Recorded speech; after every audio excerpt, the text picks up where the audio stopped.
You have just downloaded the Barbecue Central Show, which airs live every Tuesday from 9 to 11 p.m. Eastern Standard Time.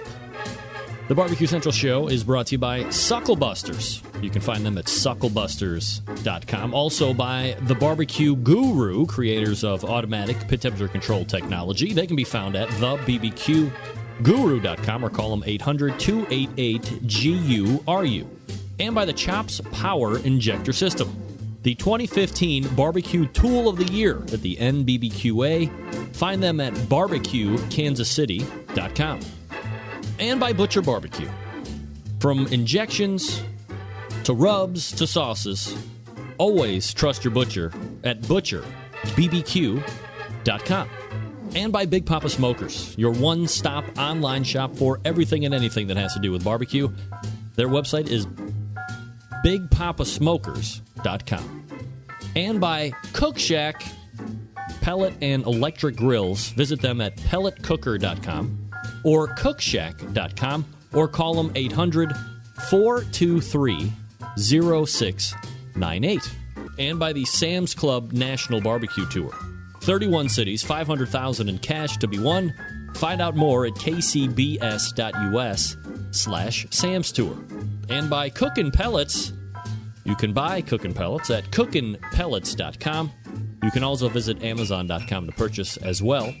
And by Green Mountain Grills, some of the best pellet grills on the market today. You can visit them at greenmountaingrills.com.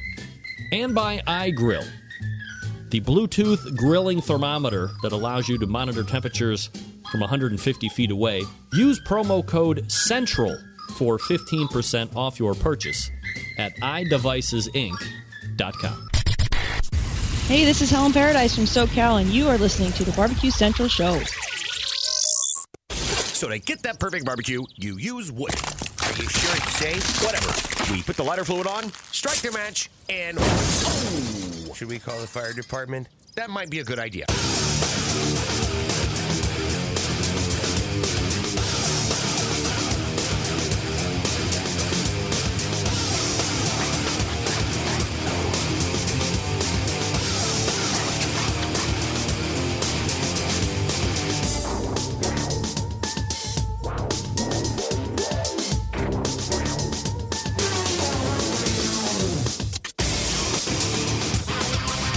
All right, good evening and welcome to the really big Barbecue Central Show. This is the show that talks about all things important in the world of barbecue and grilling, broadcasting live and direct from the Rock and Roll Hall of Fame city of Cleveland, Ohio. It is the barbecue capital of the North Coast. I'm your program host, Greg Rempe. Happy to have you aboard here on your Tuesday. Oops, sorry about that. Hey, you want to jump in on the show tonight? More than happy to have you. It's a phone call, 216-220-0966. You can also email the show, Greg at thebbqcentralshow.com, if you are so inclined to take part this evening. Anything else you want to find out about the show can be found at the main website, thebbqcentralshow.com. And here's what's happening, in case you haven't signed up for the newsletter, which you can also do at the main website. At 9:14 tonight, he is on this show semi-regularly, a regional celebrity in Southern California, a guy with his own recurring 3 days a week cooking show, and somebody just like generally talking culinary stuff with Sam the Cooking Guy. Will be on in about 13 minutes from now. At 9:35... a guy that we have on here and there, creator of Grillocracy, which used to be Smokin' to Eye, and I don't know if Smokin' to Eye still actually survives anywhere or if it's gone altogether, what have you, but it's Grillocracy.com. You know, forget about the lists of stuff that you want for Christmas. Clinton Cantwell and I will be talking about stuff that you don't want for Christmas. The holidays, what have you. So stay tuned for that at 9:35. And then we will move into the second hour, and my guest in the second hour, 10:14, is somebody who has risen into the Rocky Mountain area to cataclysmic fame in regards to restaurants on the barbecue scenario.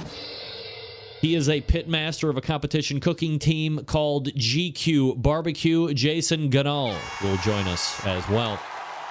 And then at 9:35, we have the last Can a Freshman Say It before the Christmas holiday. We will continue with Can a Freshman Say It through the end of the month. This is one of those lucky months where you have 5 weeks instead of your traditional 4. So extra pay period for everybody. Yeah! Show me money! Tonight's prize for Can a Freshman Say It? None other than the grilling oils brought to you by Dave Bosca of Butcher BBQ. All right, so I did this last year. Somebody had reminded me about it. Behind me is none other. Will this not play? Can anybody hear the music? Oh, now you can probably hear the music, right? Yeah, well, that's not going to work for the guests, but that's all right. So, what you see behind me is called a Yule log. I don't know if you guys are familiar with Yule logs per se, but back in New York, where I was growing up as a Ute, Channel 11 and WPIX and 11 Alive on the television used to simulcast this. So the TV obviously had the fire, which is going on behind me, and then there was also the same music that was playing on the television was being simulcast on the radio, and there were no very limited commercial interruptions. I think station IDs, because that's what the FCC requires for the radio side. You got to announce who you are. I think it's at least before 10 past every hour or something like that. That's why all of a sudden you'll hear on the radio, oh, you're listening to WKNR, 8:50 a.m. WKNR, right around the top of the hour, a little bit past.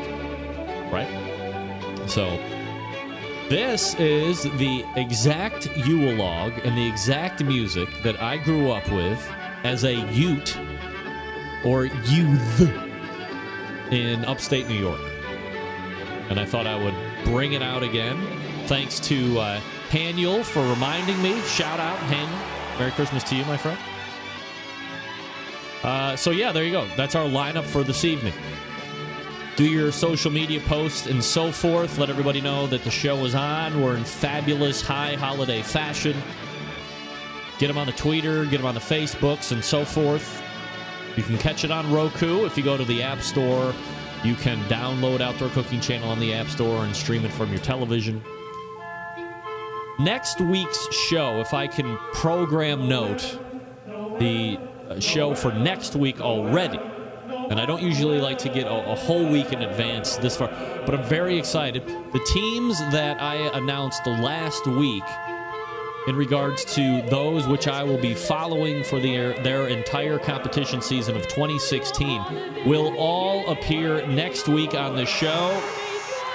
We will get background on them. We will talk about what their upcoming season looks like. We'll talk about flavor profiles that they're going to be starting off with. We'll be talking about anything that they might be tinkering with prior to getting into the season that's upcoming in 2016. So all very exciting stuff.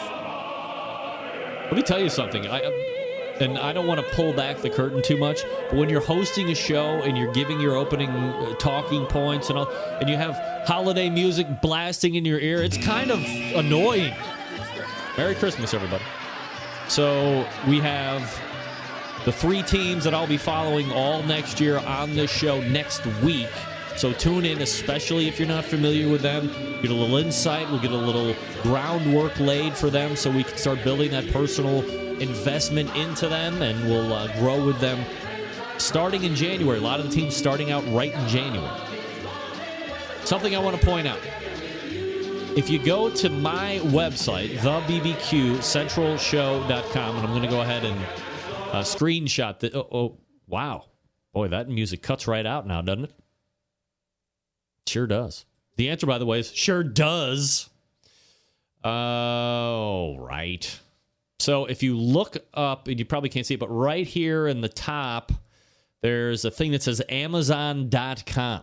So I've went ahead and started a affiliate partnership with Amazon. So if you go to the website, there's an Amazon.com link, and then there is an additional menu item called Barbecue Central Store. Now, if you go to Barbecue Central Store, it will take you to a different page, and I have items here that I have stocked into the store. There's 2 pages.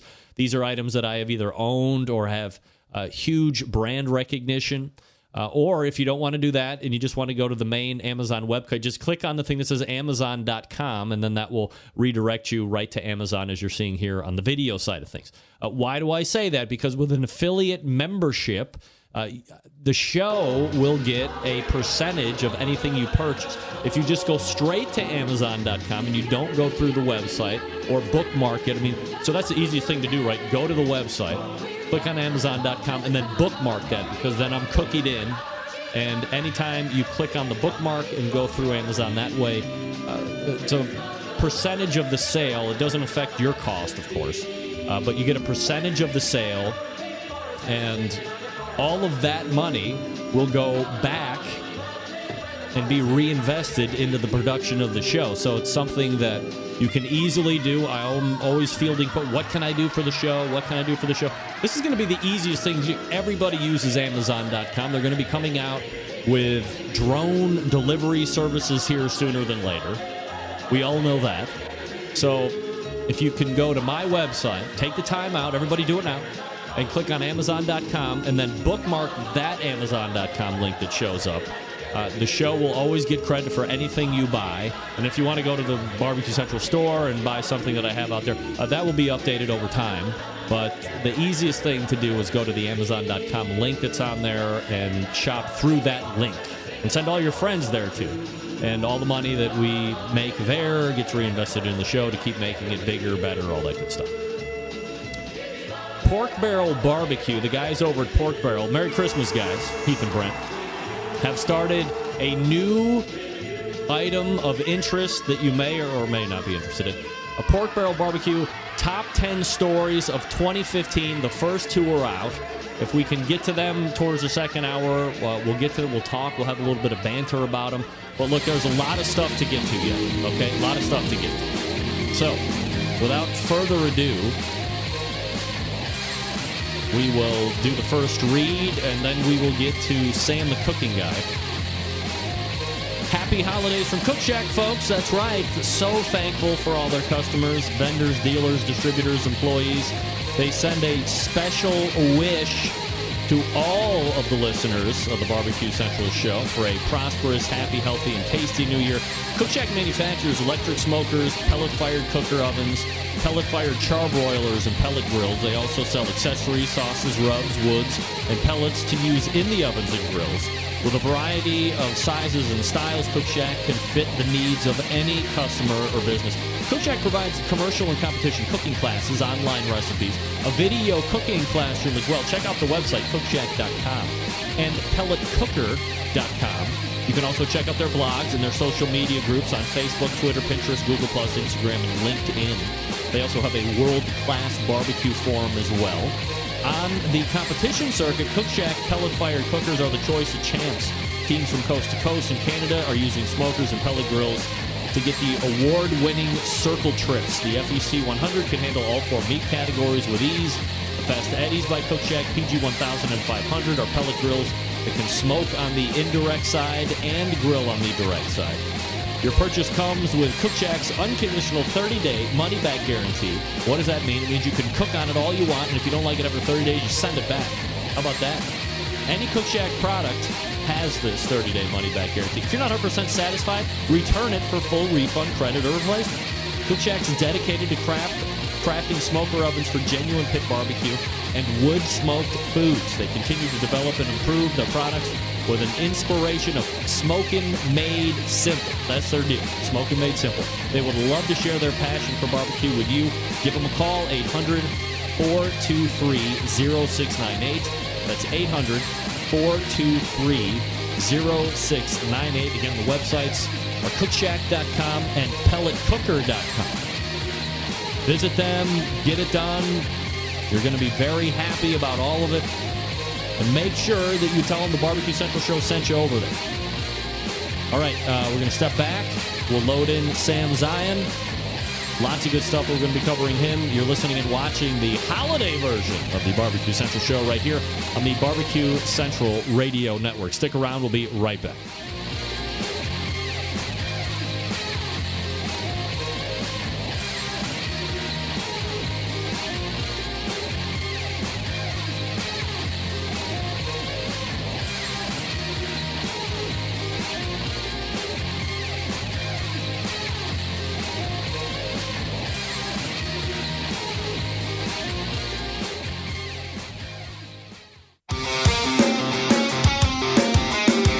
Broadcasting live from the Barbecue Central Radio Network studios in Cleveland, Ohio.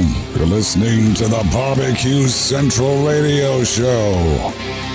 Once again, here's your host, Greg Rempe. All right, welcome back. This portion of the Barbecue Central show is being brought to you by Green Mountain Grills, manufacturers of some of the best pellet cookers out there on the market today. If you're looking for a big cooker to house a lot of food, they got one for you. If you're looking for medium-sized cookers, they got you covered there too. Something to take on those tailgates. Yeah, they got those as well. They can also supply you with pellets to fire those cookers. Check them out online at greenmountaingrills.com. Look for dealers in your area as well. They do have the brick-and-mortar dealers. I love my Green Mountain Grill. You can love yours as well. Yeah. All right. Joining me now for a little holiday talk is not currently there. Watch out. Make sure my on-air sign is on here. Here we go. All right. As I was saying, joining me now to talk a little last-second holiday shenanigans, tomfoolery, and or otherwise, is a TV show host, a cookbook author, and a guy on the internet that hosts his own cooking show 3 days a week. Let's go ahead and race over the hotline and welcome back. Friend of the show, Sam Zion, joining me here. Sam, how are you, buddy? You know how I am. I'm great. Wait, can you see me? No, I've seen wires. What do you see? It's bizarre. Wires? Looks like it's underneath. How is that something. possible? I don't know. Oh, I know. Hold on 1 sec. Hold on. No, sorry. My bad. I know what that was. That was something that fell earlier, and I didn't think it did. And where's Max when you need him? Cut it out, man. Man, oh man. Can't go anywhere without that guy. Hey, look, there he is. Sammy! There we go. All right, so let me first say that hopefully your Hanukkah was good. It's awesome. Yeah, I was not really here for it, but it was fantastic. So what like where were you? I was in Beijing. Really? Yeah. Wow. What kind of Hanukkah's going over in Beijing? Is there a lot of Hanukkah going over in Beijing, or not any Hanukkah? No, there's no Hanukkah going in. I mean, I didn't find it. If it was there, it wasn't in front of me anywhere that I went. All right. So when you're in a different country, China nonetheless, how do you celebrate Hanukkah the right way? It's difficult. You celebrate it on the phone or on Skype with family. That's really the only way that you can do it. And this was a work thing for you to be in China? I didn't have time to search out, a synagogue or a group that might celebrate it sort of my way. So I'm just, look, when it comes to religion, and I don't know how you or your viewers feel, but I feel like it's like what's inside you. Not, you don't have to do the stuff to be religious. I'm Jewish, and I feel like it's more important what's in my heart than what's in my stomach. And for Jews, that's important because there's a lot of kosher stuff going on, and that's not what I do. Yeah. But I don't think, not eating pork or stuff like that makes me Jewish or not Jewish. I think what makes me Jewish or a good person in my religion is doing the right things, being mindful of other people in the world and taking care of older people and being a good person and donating to charity and stuff like that. That to me is the important stuff that makes you part of any religion. I don't care what the religion is. I don't care if it's, Muslim or Protestant or Jewish or Christian or whatever. That to me, it's just the heart part is what is important to me. Sam, the cooking guy, joins us here on the show. The website, by the way, is thecookingguy.com. If you've never been over there. Oh, see, look, I thought I was going to be all smooth, and I totally wasn't. What the hell? Why haven't they been to thecookingguy.com? Man, what the hell? What am I doing? I don't know. I see myself. Everything's black right now. Yeah, I know. So I was going to say, you can go to his website and navigate all around and see recipes and all this other stuff, because we talk about a bunch of fun stuff here when you're on. So here's kind of the impetus of, or the gist of the segment tonight, Sam, as we were talking. Impetus or gist. I love it. Right. My vocabulary is impregnable, as Mike Tyson used to say. It's the 22nd and literally hours left of the 22nd. So you have roughly maybe a day and a half if you're Mr. Procrastinator of the Christmas or whatever you're doing, or last second gifts for somebody. So in regards to recommendations this year that you're giving, because I'm sure a lot of people are asking you either, what should I get so-and-so, or... Look, of course you get the last minute. What the F am I supposed to do at the last minute? Because there's still some time left for folks if they're looking for something to get. So what are you recommending this year? Because next segment, I'm talking to a guy who's what I believe is the core of your audience. Yes. Make a brisket right now. Yes. Get yourself outside, cook yourself a brisket, but it's what you do with the brisket that becomes important. You'll have the brisket in the fridge. You'll cook it, slice it, put it in the fridge, and now you can do a jillion things with it. So you can make empanadas with it, right? Yep. Little bits of pastry dough with brisket and maybe some sautéed onion and some cheese, folded, baked in the oven. I mean, it's fantastic. At the last minute, you could make a brisket grilled cheese, which I say on a regular basis is one of the greatest things known to mankind. You could make a brisket omelet. You could make sausage rolls with them. Take some puff pastry, some brisket, maybe a little barbecue sauce, whatever you've got. Cut the puff pastry, roll it up, bake them, cut them into pieces this big. You're going to be a genius. People are going to love the hell out of you. In regards to physical presence, if you have the time and stuff like that, what are you recommending for like the actual tangible gifts that people can say, this is what Sam gave me, or this is what my mom gave? So look, I'm from San Diego, and there are a few stores that are very San Diego centric. Yeah. So when I'm giving gifts out of town, I give gifts from San Diego. You're from, where are you from? Cleveland. Ohio. Yeah. Okay. So maybe not Cleveland, but maybe Ohio-centric gifts. Maybe you're from New York, or you're from Wisconsin. You give Wisconsin-centric gifts. And it's not hard to find a place that sells, barbecue sauces and marmalades and jams and things like that are from where you are. I think that's a great thing to give for people outside of where you live. Now, when you're when you're going to a house, you're going to a holiday party. Yeah. The go-to is a bottle of wine. Right. And I say, F the bottle of wine. Forget that. Really? Take a good bottle of olive oil instead, because it could be just as expensive. We know how expensive good extra virgin olive oil is. Yeah. And take a great baguette with you, or some kind of loaf of, a ciabatta or a French loaf or something, because that will you will stand out from all the rest of the people that are taking the basic bottle of wine, which, by the way, nobody gets excited about that anymore. That's just boring as shit. Well, and it's like, what can I do that requires the least amount of originality and thought Oh possible. my God, thank you. You brought me a bottle of wine. You thought about me for 1.5 seconds. That's pretty much where it goes. By the way, I'm loving the whole like mustache goatee thing. You look great, bro. Yeah, thank you. I'm very tough. Let me ask you. You're very tough. Could you go in a same vein / different direction? So instead of olive oil, how about like one of those really signature balsamic vinegars? Absolutely. I mean, I think these are things that people just don't really think about for themselves. And so it's up to us to think about them on their behalf or for them.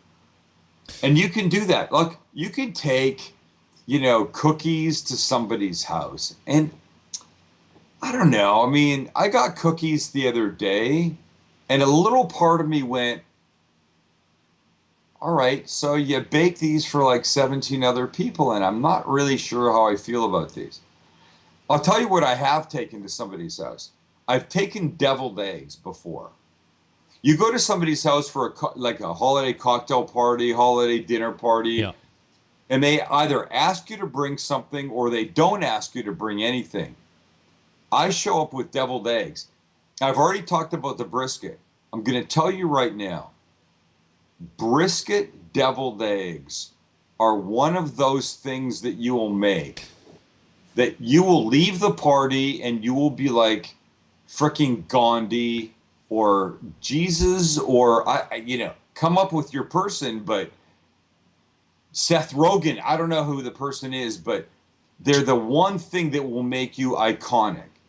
Is deviled eggs, is that a tread lightly kind of thing, or is that, at least in your reference, is that kind of a widely accepted, people are going to love deviled eggs? There's no. I've not met a person that doesn't like deviled eggs. Ever? I mean, perhaps a vegan that won't eat the eggs, apart from those people. Yeah. And I'm just going to go just a wild guess right now. Pretty certain there's not too many of them watching you. That's right. Am I right? Yeah. No vegans. I mean, unless they're closet vegans. I mean, maybe closet vegan. I have no idea. But I'm telling you, a deviled egg, some mayo, some chopped red onion, a little green onion, some parsley, some hot sauce, some brisket chopped up into the deviled egg mix, and then a little on top so you see what it is. I like people to know what it is that they're eating. I make lox or smoked salmon deviled eggs, and it's inside, but there's always a little bit on top. Yeah. I'm telling you, a brisket deviled egg is one of those things that will just completely change your entire life. Yeah. You can't go wrong with that. Yeah, it sounds great. Yeah. So in regards to party, if you're going to be the person hosting the holiday party and probably not getting brisket holiday eggs and getting bottles of wine, like what are your foolproof points of suggest on not getting lost in your own party? Because look, as much as I want to say, making in advance. Well, yeah, but so here's my issue. Well, at least when I started, I would have 30 or 40 people over, and I wanted to have this great party. And then, before I knew it's halfway through, I'm still at the grill. I'm not having any fun. I'm stressing like crazy. And then it's like, what? I had this great plan, and it has exploded in my face, and I never want to do it again. But there's got to be some good ground to meet in the middle. So here's a couple of tips. You're having 30 people over. I would give 15 of those people a task of what to bring. But yeah, I mean, I think I've said this before with you. You can't just say to somebody, bring wine or bring bread. You say to somebody, bring bread, they'll bring like a shitty white loaf of like Wonder Bread. Yeah. And that has its place. It probably doesn't have its place at your party. Yeah. So you have to be specific. You say, bring this wine, or bring a French loaf, or a sourdough baguette, or a loaf of ciabatta, whatever, that kind of stuff. But like, you want to do as much as you can in advance. So like the brisket we were talking about, have the brisket 100% made. As people start to show up, You tell people come at 6 o'clock, you're pulling it out at 5:45 and you're starting to slice it. And it's either going to go on little pieces of baguette that you've crisped up in the oven, or it's going to go on top of the deviled eggs that you've already made. You made the day before. Who cares? That kind of stuff you can make way the hell in advance, right? Yeah. Well, you give people specific freaking jobs, and you don't let them deter from that, or they'll screw it up and they'll make huge mistakes for you. The biggest problem that I have all the time, and I've gotten better at this over time, is, okay, it's time to eat. And like you just said, if you tell people to show up at 6, you're pulling the brisket out at 5:45. Well, if I do that and I tell everybody it's time to eat, everybody just kind of like sits around, and it seems like nobody wants to be the first person to get up, and I got to like grab somebody by the back of the neck and throw them up on the front of the line. I mean, my how friend, do we get people ready to go? That is a universal problem. I mean, come on. Thanksgiving here, a month ago, it was difficult. So, it's the timing, right? I know you, like me, work hard on that. Yeah. You're trying to get the turkey to come out, the gravy to come out, the potatoes and the stuffing and blah, blah, blah, blah, blah, all that shit to come out all at the same time. And there it is. It's on the buffet or it's on plates or whatever it is. Yeah. You're excited. You want people to eat. It's ready and it's hot. Yeah. And people aren't moving. No. That's the bane of my existence. That's when I want to take a Glock out and shoot myself in the head. But I don't do that because I like being here. I walk up and I go, here's the deal. Everything's ready now. I want you to eat now. I don't have any problem with, as you put it, grabbing somebody from the back of the neck and pulling them into the kitchen. It only takes 2 people to start the party going when it comes to food. That's it. Last thing before I let you go, and I appreciate the time this evening. I love you, man. Cocktails. Do you have like a seasonal holiday cocktail or something that you really like right now? Okay, or what? so look, you can do all kinds of thematic cocktails. Thanksgiving, you could go with like pumpkin puree with something. Christmas, you can go with eggnog and white chocolate liqueur and peppermint schnapps and something. I think the things that make people happiest most are the things that they like and are proven. So for me, a great vodka or gin martini with blue cheese olives will never, ever piss anybody off. And I like a dirty martini. And a dirty martini simply means that you put a little bit of the olive juice in the shaker or in the glass when you make the thing. So that to me is important. Look, I think cranberries this time of year are kind of thematic. So if you make a cosmopolitan with cranberries or a cranberry margarita, which is not a weird thing and is completely delicious, with some fresh cranberries in the bottom of the glass, a splash of cranberry juice, little sweet and sour, some tequila, maybe a little Rose's lime juice, and a little squeeze of fresh orange, you're going to be happy. Can men drink cosmopolitans? Oh, absolutely. In secret, or can you do it out in public? No, not in secret. Here's the way a man drinks a cosmopolitan. Allow me to build it for you with my hands. Yeah. Vodka. Yeah. Cranberry juice. Ice. Yeah. Rocks glass. Exact rocks glass. Oh, okay. Yeah. So that's what changes it there. The rocks glass adds the man factor. You put that thing in a martini glass, and unless it's a gin martini, I mean, people are a little worried about what you're drinking. Exactly. And at the risk of, having people think that whatever, I wouldn't even want to say it. Here's the thing. Vodka, which I can drink a shitload of, is like the least caloric alcoholic beverage there is. The more brown the color is, the more time it's spent in presumably some like French oak barrel. Yeah. And the more time the sugars have had to naturalize themselves into the alcohol, thereby giving you more calories. The white, the plain alcohols, plain tequila, vodka, gin, stuff like that, has the least amount of sugars in it and thereby having the least amount of calories in it. So what you're saying is the white alcohol is good and the brown alcohol is bad. What are you saying? Here's what I'm saying. No. Here's what I'm saying. The white alcohol is good. Right. The brown alcohol is freaking delicious. Yes. But it just has more calories. But watch out. That's right. You can and this time of year, I can drink a shitload of tequila, of Blanco tequila or vodka, and put on less pounds than perhaps you, and I know the brown alcohol that you like. Yeah, I love bourbon. You can find Sam the Cooking Guy at thecookingguy.com. Everywhere that he is on the internet lives at thecookingguy.com, so go there. Sam, appreciate the time.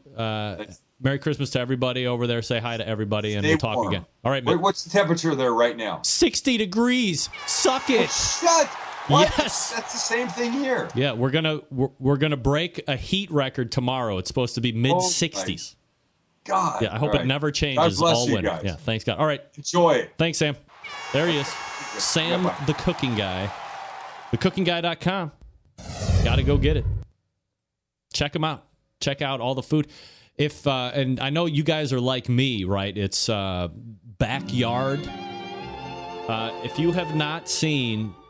And I'm sure you haven't, but if you go to thecookingguy.com and there should be something that says backyard, first day in the backyard or something like that. He's had a complete redo of his backyard, and he has a grill and a sink and the whole eating area. I mean, it is palatial to say the least. When you're a 13-time Emmy Award-winning TV host, you have that backyard. It's awesome. So awesome. I got to get out there. He's got to invite me out so I can hang. All right, guys, let me talk to you quickly before we get to Clint Cantwell. The Chops Power Injector System, that's right. It is the 2015 Barbecue Tool of the Year for the National Barbecue Association. The number one seller is the half-gallon Chops Power Injector System. Designed for competition or to pump up the backyard guy like me. So easy to use. Clean it, fill it, pump it, and away you go. If you just have one brisket or pork shoulder, you don't need to fill it all the way up. Just put in what you need. It will use it all. It comes with 14-gauge needles, 2 replacement needle adapters, 3 plug screws, and a needle protector. $100 plus shipping anywhere. Then you have that 1-gallon Chops Power Injector System. It holds double the amount of the half-gallon system. Some use it in competitions, like when you are cooking MBN whole hog, or maybe you're doing 10 shoulders in order to get a perfect 1. It comes with 14-gauge needles, 2 replacement needle plastic needle adapters, 3 plug screws, and a needle protector. This one's $120 plus shipping anywhere. The newest one is the Chops Full Power Injector System. It's electric. It's the commercial and competition Big Daddy. It's not a holding tank, but a 3.5-foot pickup tube that you can put in any size container. That's right, from a few ounces to a 55-gallon drum. It was originally designed for Chef Rob at the Best Barbecue Restaurant in Kansas City, and he said time and time again that with the Chops Full Power Injector System, his briskets are better than ever. It comes with metal needle adapters, 14-gauge needles, 3-inch 12-gauge needles, 2-inch 11.5-gauge needles, 3 plug screws, a needle protector. It's $325 plus shipping anywhere. A number of the top pit masters in the world are using Chops Power Injector System every day to make their barbecue better than yours. Here's the thing. We live in a foodie world. There's got to be flavor in every bite. This is how you're going to do it. This is how you do it fast. It's not just for meat. Alcoholics, pay attention. You can inject your fruit with liquor with the Chops Power Injector System. It's made in Kansas City, Missouri, USA. Hand-assembled right there. Extra accessories, you want them, they got them. You want to shoot medium ground spices, they have you covered for that. They have 2, 3, and 4-inch 12-gauge needles. Also, they have 2-inch closed-tip needles, perfect for shooting fatty meats to keep from plugging up the needles with fat. They sell replacement stock needle adapters and plug screws. They have a great upgrade. You can make your Chops Injector bulletproof with metal needle adapters. BarbecueKansasCity.com. That's BARBEQUE. BarbecueKansasCity.com. If you order in the next couple days, tell them you heard about free shipping here on this show. Mention free shipping in the comments or email Dan Uladal, barbecuekansascity.com. Tell him free shipping. Clint Cantwell out of the break.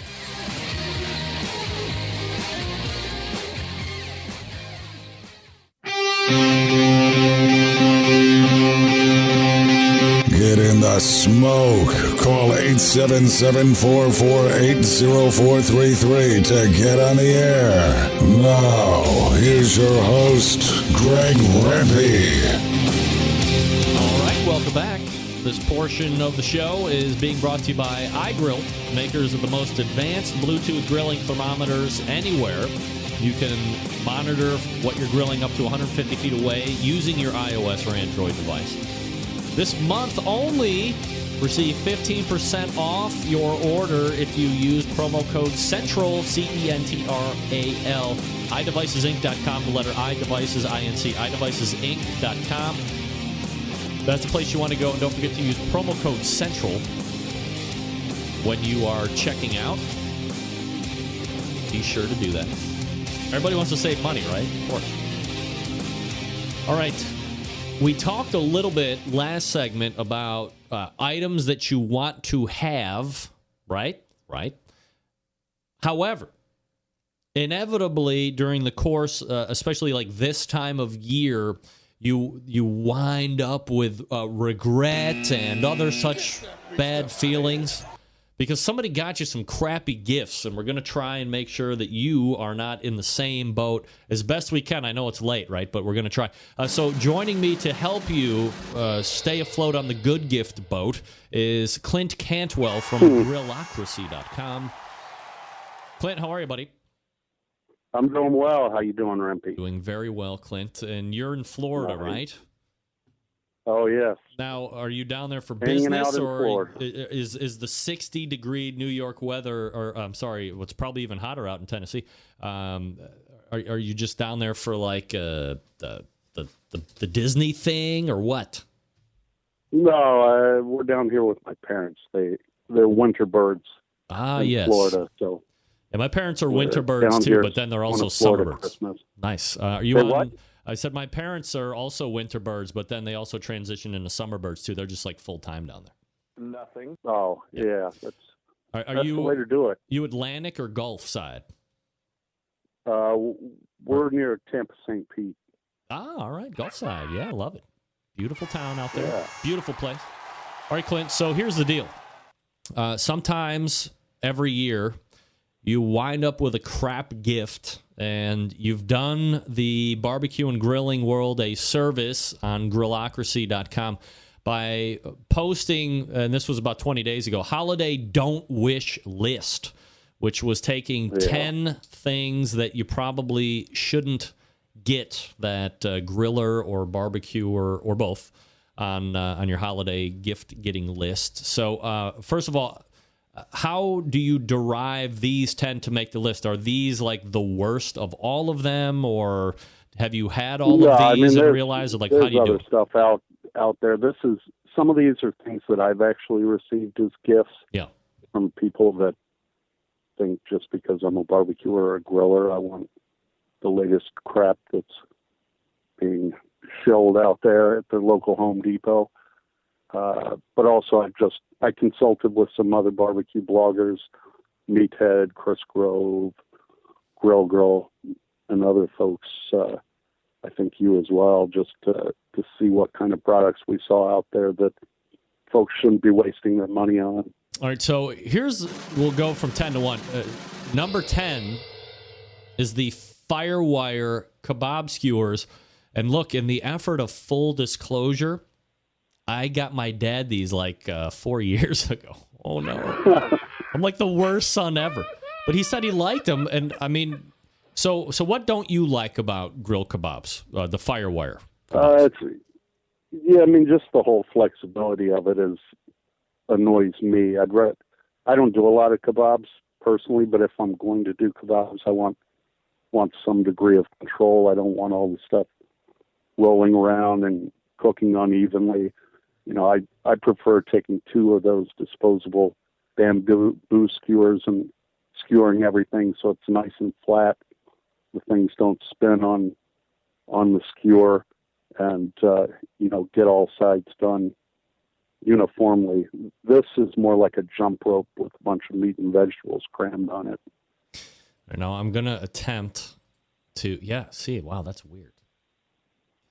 I want to show everybody what we're looking at here. All right. It's kind of like a what do you call those things? A demonstration. All right, so here's the firewire kebabs, everybody. There it is. Yep. All right, so number 9 is the barbecue dragon. Tell us about the barbecue dragon.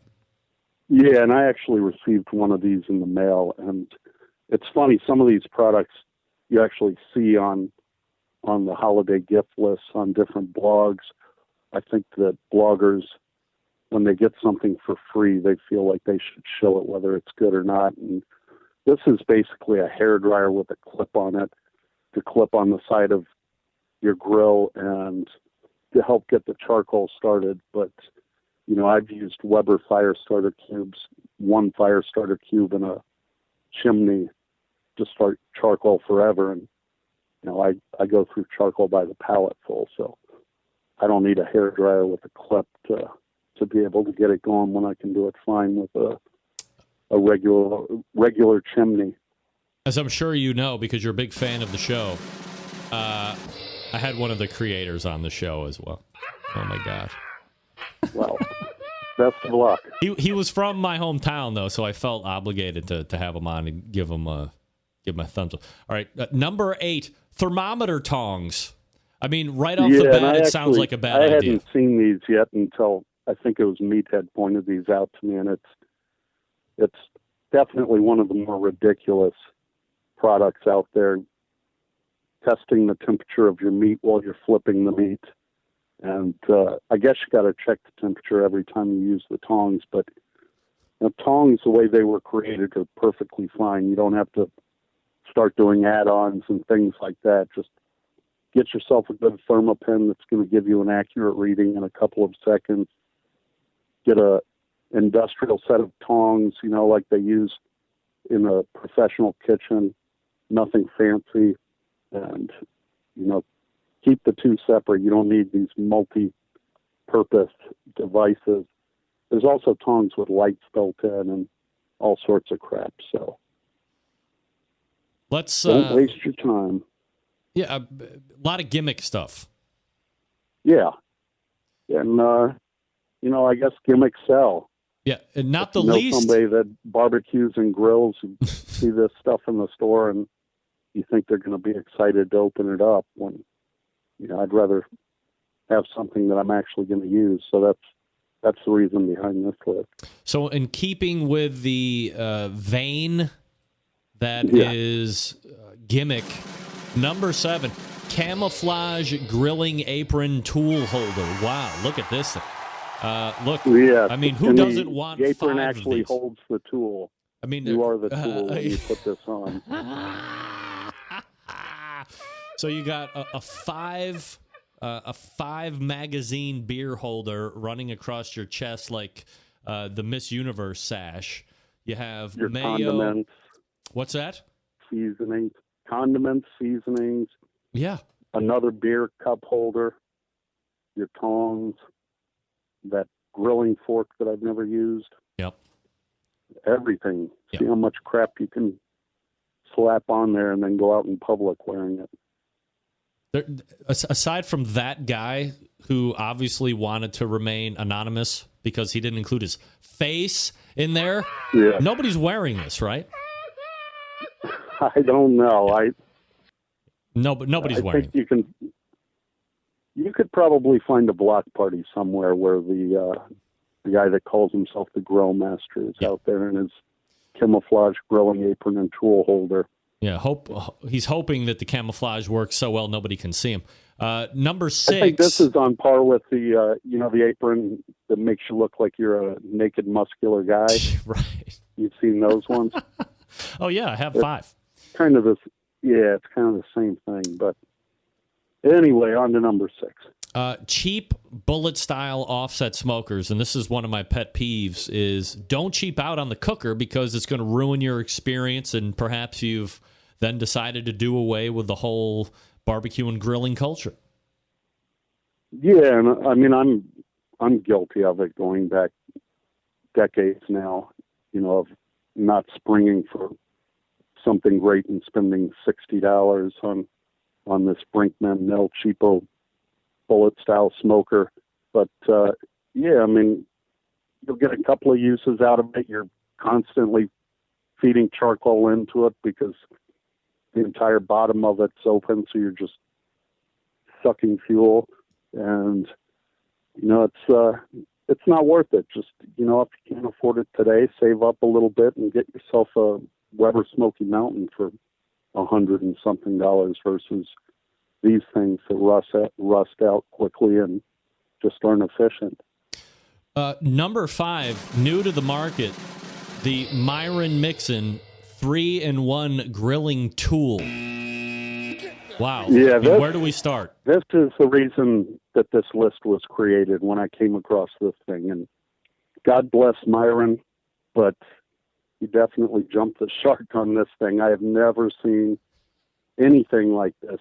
It's a chef's knife that, I don't know if you've got the image. Yeah, right here. But it's a chef's knife with a hook for flipping meat on the end. Pigtail and then a bottle opener. So, you get yourself liquored up, open up another beer with your razor sharp chef's knife while poking your eye out with the meat flipper. And it's just, I don't have words for this thing. It's just ridiculous. Yeah. Bizarre and dangerous all at the same time. We don't have to cover beer can chicken holder because Meathead has been on that all over the place. Number 3, I believe my dad might have actually been looking at this at some point a year or two ago when it came out, the robotic grill grate cleaner. Weird that you are like so lazy that you can't take 5 seconds, right? Mm-hmm. I said it's weird that people can't take 5 seconds to hand brush off their grill. Instead, you got this thing. Yeah, I mean, this thing takes 2-3+ minutes to clean the grate, but and even at that, it's only cleaning the crud off the top, so you still got stuff on the sides and underneath, versus taking a wire brush and just cleaning it off in a matter of seconds. It's definitely for that tool that's wearing the camouflage apron and grilling out in his backyard. The other thing that I fear is if that guy's wearing the apron, he's probably also not paying attention if you really turn the grill off or not, and he's tossing that thing on a hot grill that's on and then shutting the top, and it's over. That would be awesome. Yeah, I mean, then it's over. Crazy. The 4-pack of steak thermometers, you don't like these? I get sent these things every 6 months or so, and I don't know, maybe there's a purpose for them out in the world. I've got Thermopen that works great. I don't need to have a thermometer stuck in every individual steak. And, you'll also notice that these don't have temperatures. It's got blue for rare, yellow for medium, and red for well. So that's really dialing in the temperature of your meat to perfection. Medium, or rare, medium. Oh, I'm in yellow. Yeah. I like my steak yellow. Yeah. I'm cautious. Get it in the yellow. Number 1 is something I've never seen in my life. The condiment gun. I mean, it looks like a revolver that you can distribute ketchup and mustard out of. Yeah, so you take the ketchup and mustard that's already in a squeeze bottle. Yeah. You transfer it to separate squeeze bottles. You put it in a gun, and then you walk around your picnic squirting ketchup and mustard on people's hot dogs and hamburgers out of your gun. And you have to switch the canisters back and forth if you want to do ketchup and mustard, I believe. Well, no, you get 2 guns, right? You buy 2, and then I guess, you could, and then maybe do an add-on on your camouflage apron. Yeah. So you got the holsters on the side. The business relationship that hasn't happened yet, like you said, is camouflage apron, and these guys getting together and doing like either inside the jacket armpit holster or going, side saddle Western holder because it is a revolver, for crying out loud. Yeah, so if if the creators of the condiment gun are out there, me and Rempy get credit and a percentage if you work out this. That's right. This cross deal here. I think the owner of the condiment gun and the owner of the camouflage apron are going to be the next guys we see on Shark Tank. Yes. Yeah. Craziness. Grillocracy.com is a website that talks about barbecue and grilling and recipes. And Clint is a fabulous writer. It's the People's Republic of Smoke and Flame, for crying out loud. What are you waiting for?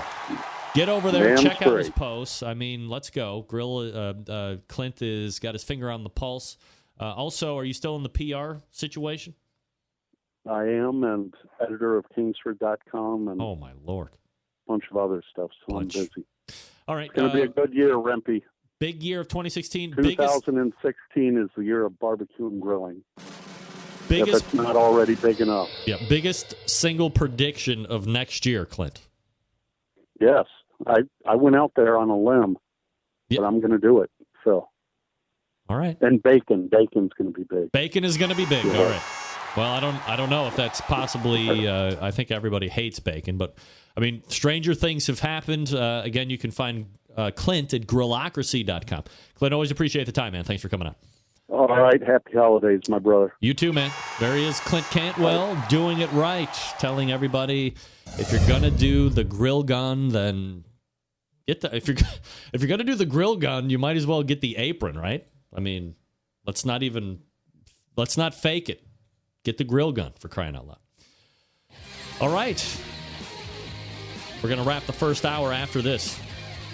Diane, that's sarcasm, by the way, bacon not being big. Let me talk to you for a few minutes about the longest-running sponsor of the show, located in Warminster, Pennsylvania, the Barbecue Guru Gang. If you've been thinking about automatic pit temperature control devices for your cooker, stop here. These are the guys that created it all. Creators of this technology. Why would you buy from any other company? I don't know. If you're not familiar with how they work, I'm not going to get into the dissertation here, but imagine a product that allows you to set your pit temperature. And once set, keeps it running at that set temperature all the way through the cook. Sound too good to be true? It's not. It's real life. You can take advantage of this technology today because, hey, maybe you're a busy working professional or perhaps you're constantly on the run with kids and doing errands. And quite frankly, you just don't have that time to sit around and tend the pit temps. I get it. The Guru allows you to throw on a pork butt, a brisket, a couple slabs of ribs. You're off to do whatever it is you need to get done. The Guru maintains that pit temperature you set it at. A couple of the different models that I mention each and every week. The CyberQ Wi-Fi. So if you have access, well, I think it's both. It generates its own Wi-Fi signal that you can hook up your smart device to, or if you have it looped through your own network, you can connect your smart device to the CyberQ Wi-Fi. And now you can monitor the temperature of the pit right there from any smart device you have it hooked up to. A laptop computer, a netbook, a tablet, your phone, you name it. You don't even have to get out of bed anymore to check internal temperatures of your meat and your pit temperatures, and you can make adjustments right there on the fly. On the other side of the spectrum, you have the Party Q. It's $149 for most cookers. It's the easiest point of entry for pit temperature control devices.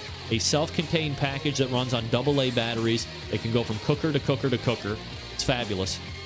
If you're in the market for a cooker, Onyx Oven is still doing it for a lot of people out there, both in the backyard and in the competition scene. Fully insulated, holds a ton of meat, accommodates the half and full pans for food service. Working seamlessly with any of the Barbecue Guru pit temperature control devices. Head on over to thebbqguru.com and check out their products. If you have any questions about what to order, call them directly, 800-288-GURU. They will make sure you're outfitted with exactly what you need to get you up and running right out of the box, 800-288-GURU. Or the website, thebbqguru.com. The Barbecue Guru continues to be a breakthrough in barbecue technology. I need to find earphones because my little earpiece battery is dying, and I'm not going to be able to hear in 5 seconds. But we will wrap the first hour right after this. Stick around. We'll be right back.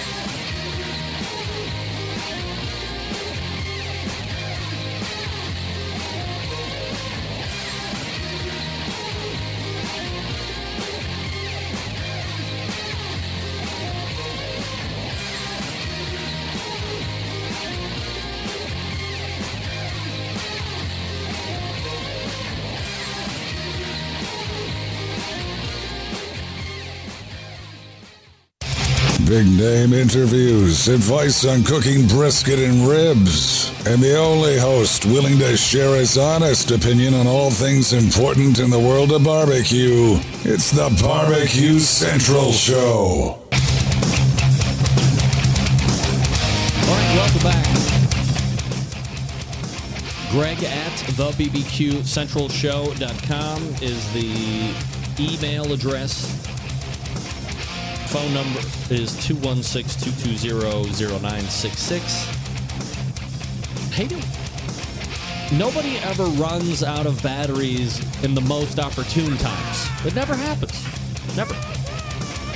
For those of you just tuning in, the fire behind me is the old WPIX New York and 11 Alive Yule log that shows every Christmas Eve. Well, at least it did show every Christmas Eve when I was growing up. I don't know if it's something that still happens out there or not. Anybody live in upstate New York that has the 11 Alive WPIX Yule log, this one that's behind me, is that still happening? I need to know. I need to know. All right.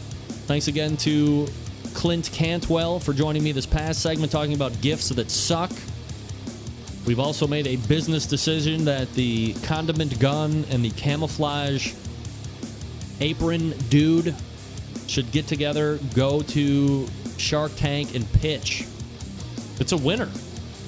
It's a winner. We're going to step away real quick. I'm going to refresh my libation. We have some great things to get to here shortly. In the second hour, don't forget, at 10:35, we're going to be playing Can a Freshman Say It? So if you've always wanted to win Dave Bosca's grilling oils, this is your time, my friends. You got to listen live. It's going to be fun and exciting. We'll try and get into at least the first two stories that Pork Barrel Barbecue has got out with, too. So stick around for all that. We'll be right back.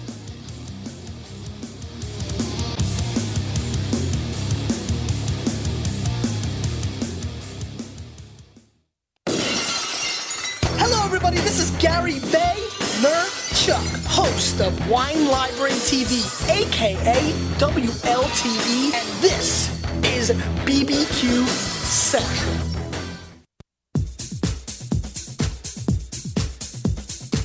Happy to have you aboard here for the really big barbecue show. Boing. We cook because we have to, and we grill because we want to. Fine, how's it going? You have a great show. I'm a big fan. Boing. So what seems to be the problem here? This man looks like he's dead, and he's in the crackle. Charbono! It's all about the Charbono, dude. Succulent fish. What? He ate 2 feet 4 wieners. Oh, listen, Labernius, shut your face. I'm shaking like a dog shit peach seeds. We have top men working on it right now. Top men. All right, just like that, we are into the second hour. Hey-o! This, my friends, is the Barbecue Central Show. It is the show that talks about all things important in the world of barbecue and grilling. We broadcast live and direct from the Rock and Roll Hall of Fame city of Cleveland, Ohio, the barbecue capital of the North Coast. You want to jump in tonight? Do it. 216-220-0966. Greg at thebbqcentralshow.com. Your 2 bits of contact information. Still to come on the show tonight in about 13 minutes from now, the pitmaster of GQ Barbecue team and the owner of GQ Barbecue Restaurant, Jason Ganahl. Looking forward to chatting it up with him. Also at 10:35, Can a Freshman Say It? For your chance to win Dave Bosca's grilling oils, butter, chipotle, and steakhouse flavors. If you're interested, and I know many of you are. Believe it or not, even though we are at the last vestiges of the year, we do have a weekly barbecue roundup to do for you. So let me get to the weekly barbecue roundup. Let me see if Kevin is up yet. Kevin, wake up. See Kevin back there? See Kevin back there? Right. Oh, right. I mean, Timmy's always working his ass off, writing my notes for me and making sure that I'm talking about the good stuff. Not Kevin. That sumbitch is out. Well, there was no KCBS contests this past weekend. By the way, the weekly barbecue roundup covering the weekend of December 18th. Again, no KCBS contest. In Texas, there was an International Barbecue Cookers Association contest, an IBCA. The Burt Ogden Mission Cowboy Christmas Cook-Off in Mission, Texas, winning that one, Killer VCs. Congratulations to Killer VCs. Nothing in the Texas Gulf Coast, nothing in the Lone Star Barbecue Society. And that concludes your weekly barbecue roundup. Yeah, I love it. Merry Christmas. You're going to have a good time. Yeah. Let's go downtown, get everybody pregnant. Yeah, I would love it. Let's do it. Unannounced, Chad Ward calling in. Chadley, what's up, brother? Lance, what's up, brother? Nothing. You tell me. Dude, hey, just want to call in, man. Yeah. I know you had a little bit of a segment here, and I just want to wish all your listeners that may not be my listeners Merry Christmas. Look at this guy. You're magnanimous. Chad, I got an email from somebody. Was it last night? It was this morning. We had a little correspondence back and forth, me and this gentleman. And he said, hey, you should have Chad back on your show. Let me point out the fact that at the end of 2014, Chad predicted, A, that Granny's barbecue sauce would hit big on the competition circuit, which it did, and that Travis Clark would win 2015 KCBS Barbecue Team of the Year, which he did. What? So what everybody wants to know, Chad, is what are the winning lottery numbers this week? Come on. Well, I'll tell you what. Don't hold back. I'd go low. I would go low. Anything under 38 is not going to score. That's right. So, do you have any? So, wait. Let me ask you this. What are you doing next week? Next week, you know what? I would love to do, Greg. Yes. Why don't you give me 30 minutes? Yeah. At 8:30, and we're going to break down Greg Rempe. And then we just carry it on over to the Barbecue Central radio show. I'm going to finish you, and then we're going to roll you into me. No, I'm going to finish you, which is going to be an interview like you've never had before. Wow. I've never been. Rarely am I interviewed. Rarely. I don't know why. But, I got a lot of shit to say. Dude, hey, look, I've had numerous conversations with Bill and Connie Rempe. Who? To get my questions dialed out. And maybe 2 or 3 that Katie's thrown me. Yeah? We're going to be talking about a Christmas day when you were 14 years old. Whoa. Okay? I don't even remember that. Exactly. That's what you get when you come in the pit. Wow. Christmas Day 14. I don't have any crazy radio noise to say after that. Yeah. But when you come in the pit, brother, we're going to get 30 minutes of Greg Rempe, unadulterated. Hey, as I said, rarely am I asked to be a guest. So, man, I can't wait. It's on like neck bone, sucker. It's on. It's on next week, Marty. It's on.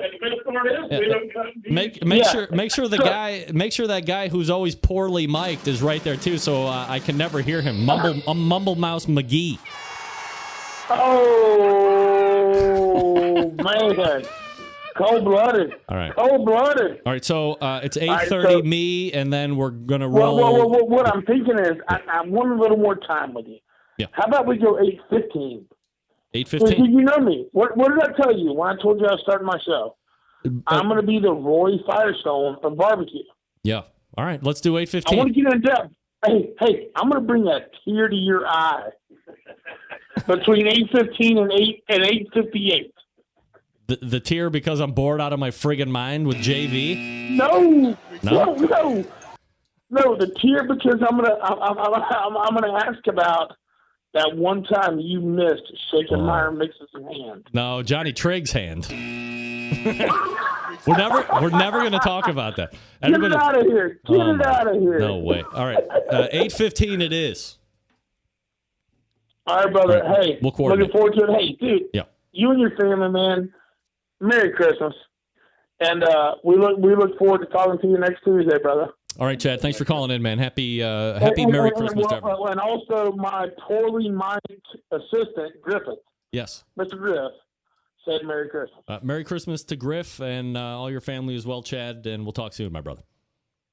Take care, brother. All right, there he is. Chad Ward, Whiskey Band Barbecue in the Pit. That guy just called in to book me on a show. That rarely happens. Yeah.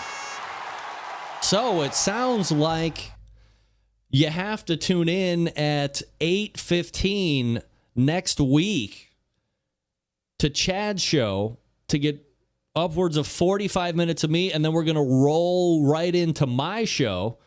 That's going to be crazy. I love it. I'm down.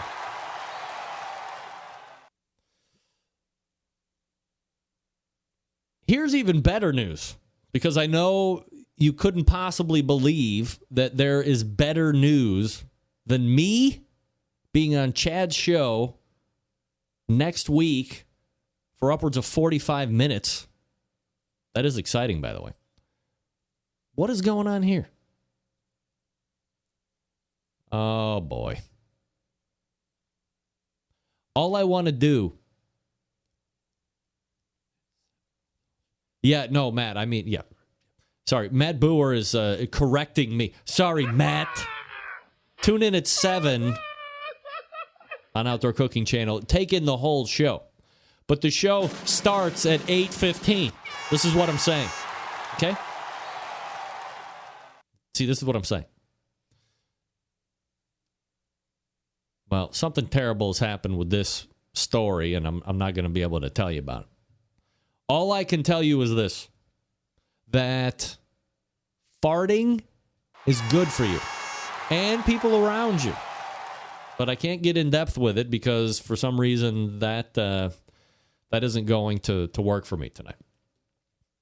Chad, I just talked about it with Chad Ward here briefly, but I do want to give a special congratulations, and we'll work for an interview here over the next couple of weeks, that Travis Clark from the Clark Crew Barbecue team has firmly secured KCBS Team of the Year for 2015.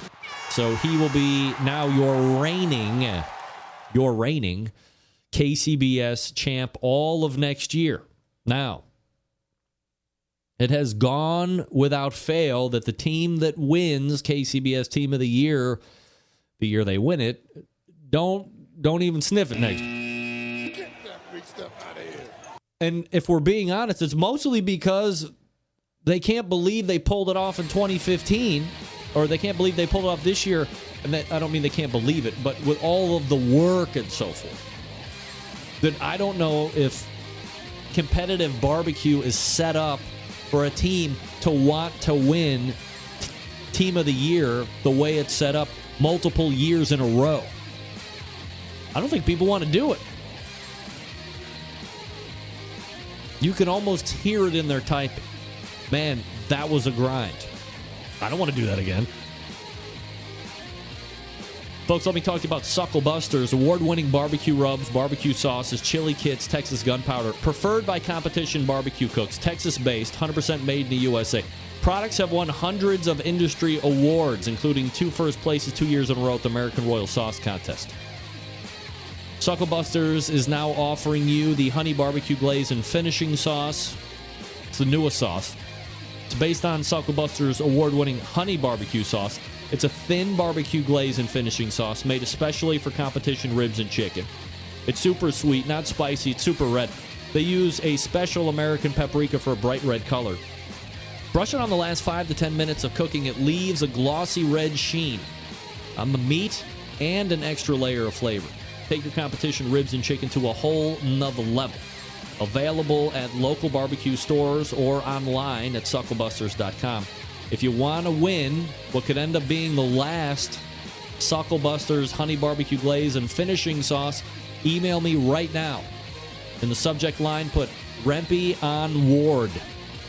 Rempe on Ward. And don't add anything after that, pervs.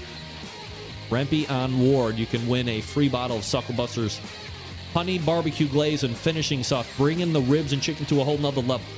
Email sales@sucklebusters.com. Call 972-393-9509. Ask for Dan Arnold. He's the president. You can visit sucklebusters.com, or you can check your own barbecue stores around your general area. Dan is very prolific and very proactive in getting his stuff out there in the market by any and all means. All right, let's race right to the email here and see if we pick up a quick winner. Rempe on Ward for the subject line, and you can win a free bottle of the honey barbecue glaze and finishing sauce. All right, Jason Ganahl from GQUE BBQ will be joining me out of the break. I will be on Chad Ward's show next week, locked, loaded, and confirmed. So put it on your calendars. You're listening and watching the Barbecue Central show right here on the Barbecue Central Radio Networks.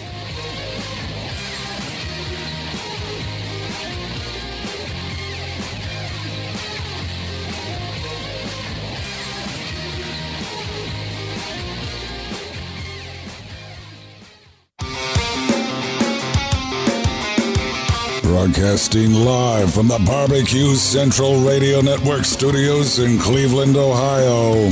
You're listening to the Barbecue Central Radio Show. Once again, here's your host, Greg Rempe. All right, welcome back. 216-220-0966. Greg at thebbqcentralshow.com. This portion of the Barbecue Central Show is being brought to you by cookandpellets.com, your number one source for quality wood pellets for all of your pellet-driven cookers. Visit cookandpellets.com for more information or to purchase. You can also visit amazon.com as well. And use the link on my friggin' website. Hook a brother up. Amazon.com. Or cookandpellets.com. Amazon.com sometimes blows out shipping like a mother on those cooking pellets, so be aware of that. Please. Hey, are you an award-winning competition barbecue cook and have nothing better to do than jump in the foray of business? My next guest does. Jason Ganahl of GQUE BBQ. Jay, what's up, bro? Oh, damn it. Sorry, wrong level. Go ahead. I'm sorry. What's up? What's up, Rippy? Yo. So what are you up to? Oh, not much. I took a long nap. Just woke up a little bit ago. So here's what I love about Jason Ganahl and anybody else that's done this. So, I'm going to generalize here, but barbecue guys practice the craft and they get really good at it and they make really good food. And so that's me, let's say. And then there's another section of me guys that take it to the next level, which is competition.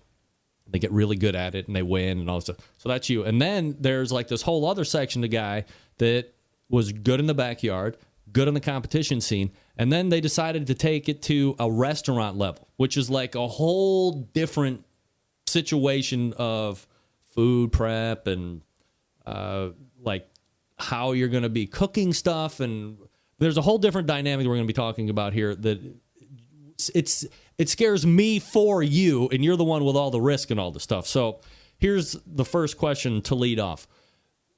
When you are competing and you're doing very well, are you constantly thinking, or perhaps when you were competing starting out, did you think, I want to turn this into restaurant at some point down the road, but I need to solidify the competition side before I take it to that level? Yeah, I never thought about starting a restaurant. Never? I just kind of, no, I actually, not when I started competing, I didn't. Yeah. The idea of opening a restaurant probably entered my mind probably about 2 years ago, 2.5 years ago. So who do you have to sell? Because, I've said it 100 times here on this show, the food business or the restaurant industry is very volatile. And then you throw in the fact that it's a barbecue restaurant, and that probably amps it up, 5, 6, 7 different times. So who do you have to go around, within your circle to kind of get buy-in from and support that risk that you're going to take? There's one person that was at the top of that mountain, and that was my wife. That was the first person I had to get the green light from. And then after that, obviously you had to create the resources to be able to do that. And then I just went out and found people a lot smarter than me at starting a barbecue restaurant and really tapped into them. And what's awesome is we've got such an awesome community of barbecue people and a lot of successful people that have already paved the way. And I just kind of followed what they did, and they were very, very helpful in answering my questions and being receptive and responsive over email or over text or over a phone. And a combination of all of those things and all of those forces and just timing and everything just led to where I'm at right now. If you could let me in just a little bit on the conversation that you and your wife have, because I have to imagine that, to a certain degree, she probably is like, well, I'm hearing what he's saying and I can't say no, but I mean, was there a sell job on your end, or was she like, yeah, let's do it? I mean, if this is what you want to do, let's do it. I mean, you guys got kids and you got the house and all this other stuff. So, I mean, there's a lot of things to really consider. So I'm very interested in, how the whole mulling process goes. Sure. Well, my wife is a female version of myself, so it really wasn't that difficult. This is the third business I've started. My wife has started other businesses herself, so we're all very supportive of each other. And whenever we got an idea, we're not ones that kind of talk about how it won't work. We talk about how it will work and stuff. So I knew I had to kind of get her on my team, which she is already on my team. It's just more of, like you pointed out, with the kids. I mean, we've got 3 kids, so it's more how are we going to manage that? So that's how we kind of created our plan. And then it was really, where's the money going to come from? So then we created that plan. And after that, it was just then assembling kind of a team of advisors to kind of really help me with all the parts that I don't know, which was about 90 to 95% of it. And then it's just executing the plan. Is your financial side of it, did you get like angel investors, or did you guys just create capital on your own, or, like how does that work? I completely liquidated everything I have. Really? So when I say every chip I own is on the table, literally every chip I have is into this restaurant. I had a 401k, I had an IRA. There's a really cool program out there where you can not pay penalties and taxes on that and move that over into starting a business, and then your actual 401k actually owns the business. So I did that, and then I maxed out 2 credit cards, and then there's a really cool nonprofit organization here in the Denver area called the Colorado Enterprise Fund. I got a huge chunk of cash from them, and then as a backup, I got a line of credit from Chase, my bank, as well too. Wow. So I mean, it's very important to me not to have. I've heard so many stories from different people, and having, I guess, been doing other things too, not to have someone else. If I'm going to sink the Titanic, I want to sink the Titanic myself. I don't want somebody to sink it for me. Yeah. So it was really important for me to do this without having anybody else tied into it with me. But, I mean, you're literally leveraged up to your eyeballs on this type of a thing. Yeah. I mean, I am. Yeah. So, like, what's the pressure like on you? I mean, you feel like a fist on your head like every second of the day, and like you're going to explode, or like where's your mind, or does it fluctuate like a roller coaster? I mean, that's got to be a huge pressure. It is, but it isn't. I mean, I think a lot of that kind of stuff, and I mean, everybody has different opinions on it, but pressure is just something we just kind of create ourselves, and either you have a lot or you don't have a lot. But pressure does not exist. We create pressure by creating pressure for ourselves. And so, yeah, I mean, obviously, there's a lot on the line here if it doesn't work. But, I mean, I can sit here and think of all the reasons why it won't work, or I can go out and make it actually work and stuff. So, yes, there is a lot of pressure, and there was some sleepless nights. And I had one of my advisors tell me, who's opened up about 120 different restaurants, very similar to the one I have, not barbecue, but fast casual ones.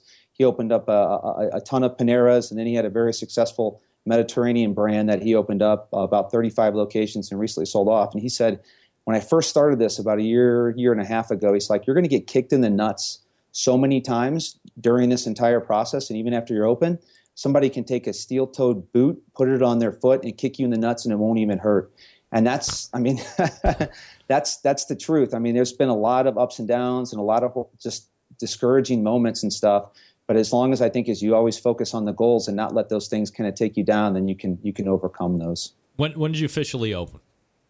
November 9th was our first day. Like this November 9th? Yeah, November 9th, as in 6 weeks ago. God, I mean, you were like an infant right now. Yeah, yeah. All right. Learning how to suck my thumb. So when you are trying to figure out property, and you have this advisor, you said, so, and this was going to be another question I was going to ask you. So you got the advisor who does a bunch of Panera stuff. So that's franchise, right? So you got to be liquid like crazy. I mean, few are liquid like that. But there's a template in place, right? You got to follow the franchise stuff and the menu, and there's very little deviation and all this other stuff.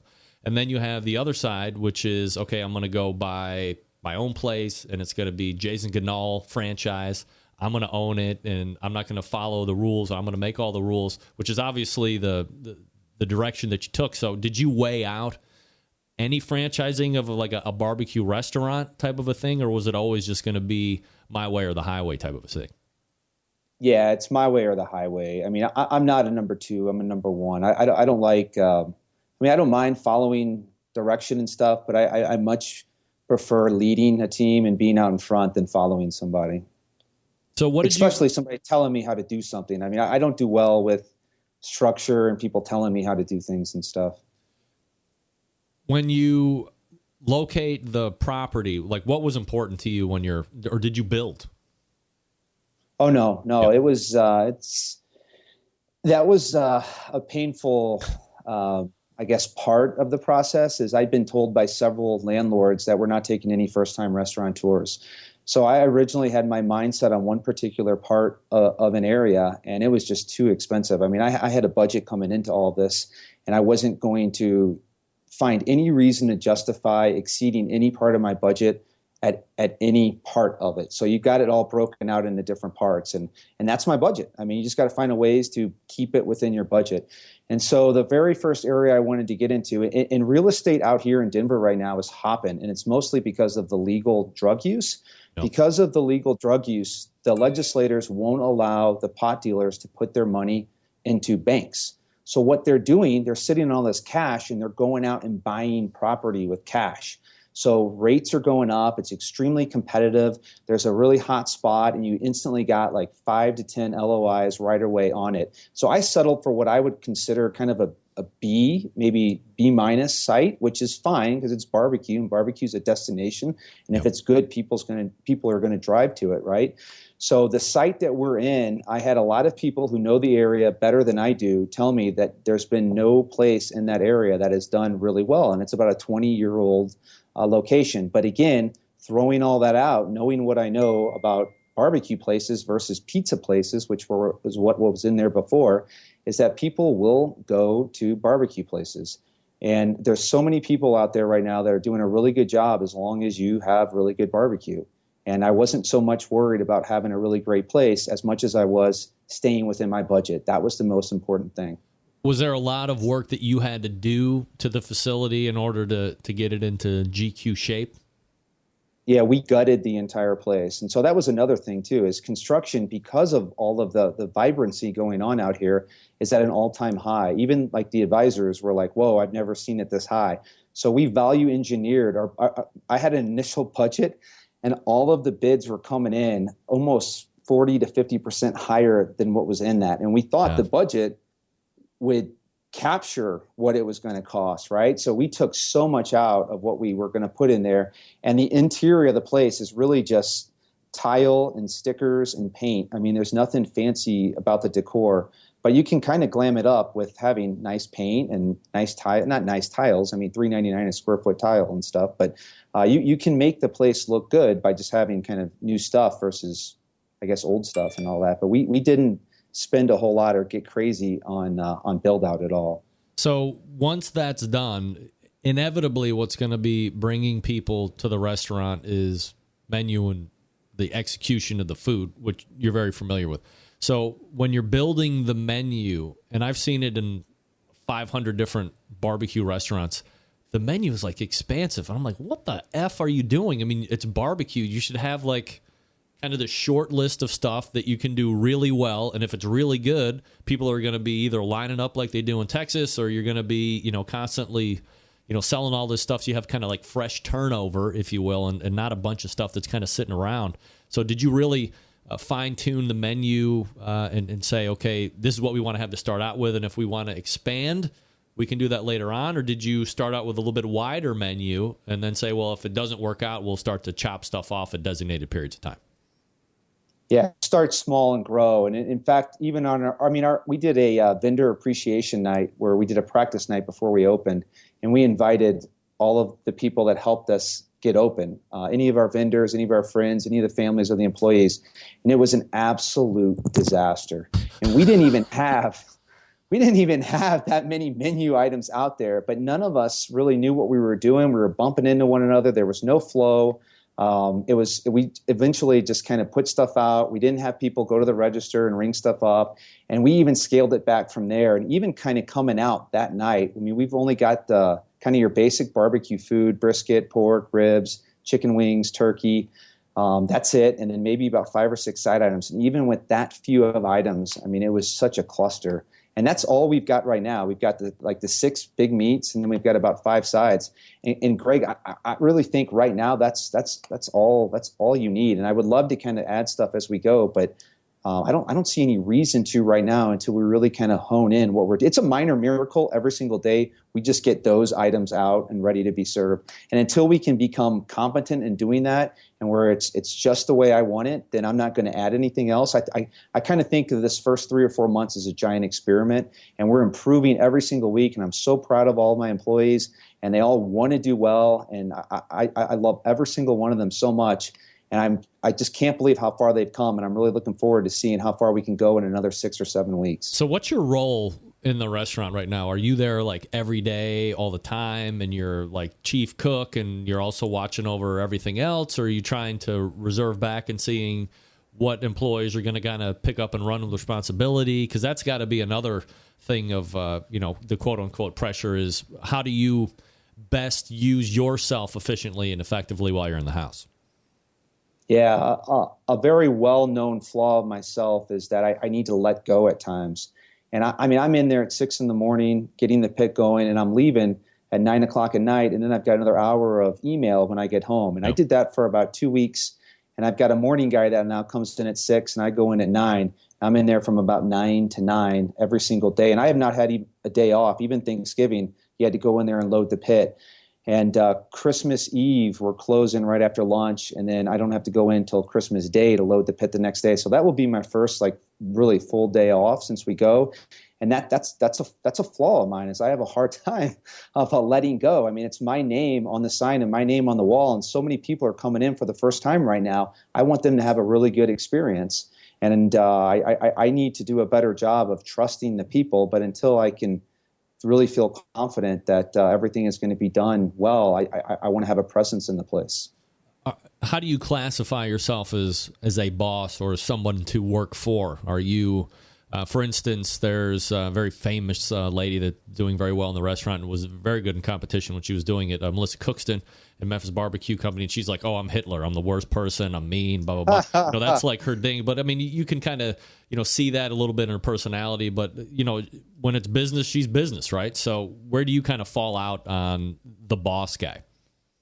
Yeah, you'd have to ask my employees that. I don't know how they think of me. I think I'm a fair guy, but I have high expectations. We pay our employees really well, but as a result of paying them well, I have very high expectations of them. I study a lot on leadership and how to lead and stuff like that, and I try to implement a lot of those I don't even want to call them best practices, because there is really no playbook to how to be a leader and stuff. But I think if you just appreciate human beings for what human beings are, which are human beings, and they're going to make mistakes, and you recognize that, and mistakes are only mistakes if we don't learn from them. And there's nothing disrespectful. It's all conversation.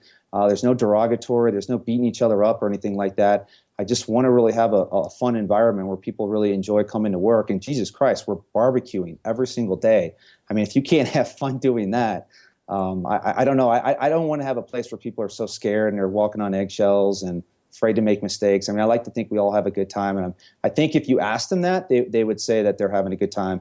I think it's a pretty good sign when a lot of these guys are bringing their buddies in, and I have a ton of these guys who have their friends come in and they want to work, and it's like, hey, do you have work? Can I work here? And we don't right now, but I'd like to think that they all enjoy working at GQ. When you read social media associated with a restaurant, or through your Facebook posts or Twitters, what have you, and you see review after review after review, all positive, all glowing, all this place is great. Are there any competing barbecue eateries that are like around you that you're just kicking in the teeth right now, or are you kind of basking in the fact that not only are you really good, but you're also kind of the only one around there? It's interesting. I'm from St. Louis. I was born and raised in St. Louis, and I left St. Louis when I was 30 years old, and I'm 39 years old. I'll be 40 in January. And when I left St. Louis about 11 years ago, I never really thought of it as a barbecue restaurant kind of town. Everybody loved barbecue, but there weren't really these staple barbecue places. Since I've been gone, there's now a ton of staple barbecue places in St. Louis, and several of them get national attention and stuff. And I think we're on the cusp of that right now in Denver. The week I opened up, there was 4 other barbecue places in Denver that opened up. And so I'm one of those particular people that I want to see barbecue succeed. I want to see other barbecue restaurants in Denver do really well. I want there to be 4 or 5 great, well-known barbecue places in Denver so that there's the ongoing debate. And it's like, oh, you like that place? Let's go try that place. Let's go try that place. The rising tide lifts all boats. And if we can get people just talking about barbecue, we're all going to do really well, because Denver, I think, is on the cusp of a barbecue renaissance. And I, along with 3, 4, 5 other places, would like to lead that charge. Are those independent places, or are they franchise places, or a mix?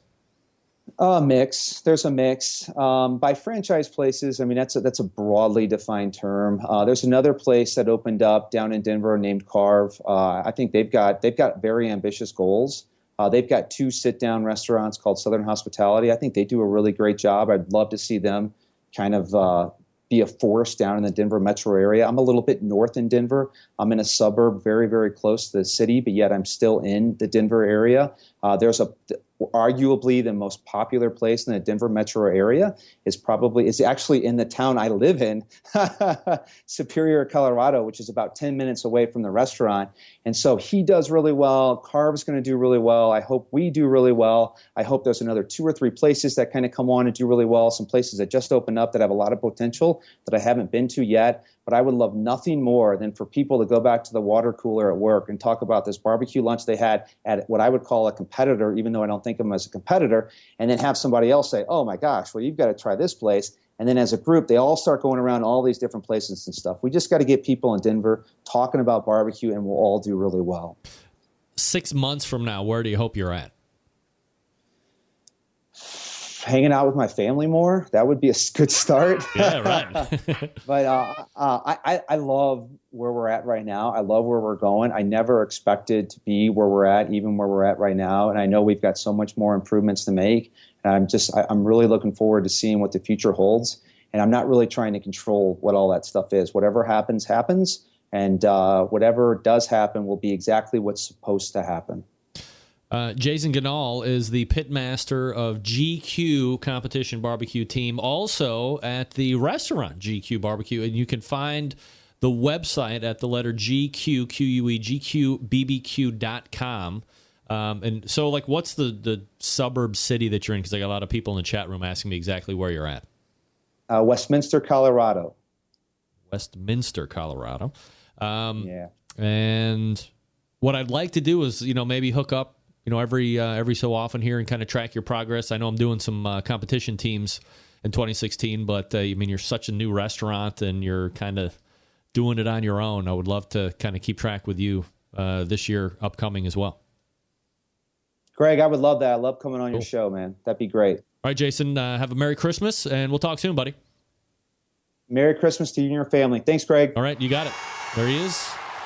Jason Ganahl from GQ Barbecue, the restaurant and the competition cooking team, if you need him. Westminster, if you're keeping track. I have no idea where that is. I think he said north of the city, which is, very popular these days. Denver. Especially with the weed. No shortage of appetites in Denver. because of the weed. If you didn't know, Big Papa Smokers is the one-stop online shop for anyone interested in barbecue. #1 dealer of Mac pellet grills in the world. Big Papa's features a wide selection of American-made grills and smokers, such as the Old Hickory Ace BP, the Gateway Drum Smoker, even a drum kit that gives you everything you need to make a world-class smoker of a 55-gallon drum. Big Papa's also made a name for itself in recent years by crafting an award-winning line of championship rubs, Sweet Money, Happy Ending, just a few that have helped win almost every major barbecue competition event. Don't think that BPS can just be pigeonholed into competition either. BPS rubs have become so well known, they've been picked up by a nationwide restaurant chain, BJ's Restaurant and Brewhouse. 4 of the 9 rubs on their permanent menu. Boom. BPS rubs are a proven commodity for anyone's pantry. They're in mine. They should be in yours. Big Papa also banded together with California-based rub company Simply Marvelous Barbecue to form what has now become known as the West Coast Offense. Defying conventional wisdom, these 2 California-based rub makers have cornered the market on competitive barbecue, begun to redefine the flavor profiles that competitive cooks from across the country have begun to aim for. Big Papa's website also features an online meat locker with top-quality meats.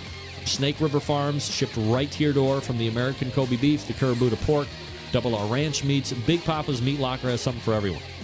Committed to bringing you the best flavors on the market, like a fine swine sauce, Granny's barbecue sauce, Swamp Boys barbecue sauce. These were the hits this barbecue season. More to come. They also have that unique brand ambassador program called the BPS Elite Team, featuring 15 of the best competition teams in the country working together to promote camaraderie, competition barbecue, and benefited children's charities across the U.S. If you would, please keep this in mind. Big Papa Smokers has been able to do all this with only 5 years of being in the biz, turning competition barbecue on its head, providing customers with the very best barbecue products, becoming a staple of a nationwide restaurant chain, and benefiting children's charities across the U.S. Just the beginning for Big Papa Smokers, and the website bigpapasmokers.com. That's bigpapasmokers.com. We're going to play everybody's favorite new game show, Can a Freshman Say It? We're locked and loaded. You got to call in 216-220-0966, 216-220-0966. A 3-pack of Dave Bosca's and Butcher BBQ's grilling oils on the winning block. Do you think you know what a freshman can say and not say? Well, we'll see as we come out of the break. 216-220-0966. Greg at thebbqcentralshow.com. Stick around. We'll be right back.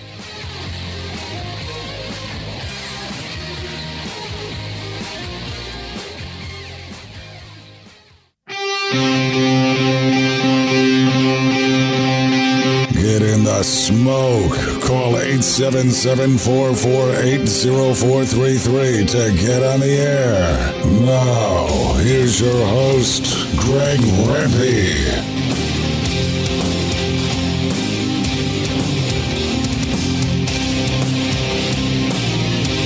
All right, welcome back. 216-220-0966. If you want to play Can a Freshman Say It? For your chance to win a 3-pack of Butcher BBQ's grilling oils. ButcherBBQ.com is the website. Buy your own if you don't want to even try risking to win it. Don't risk it, just buy it.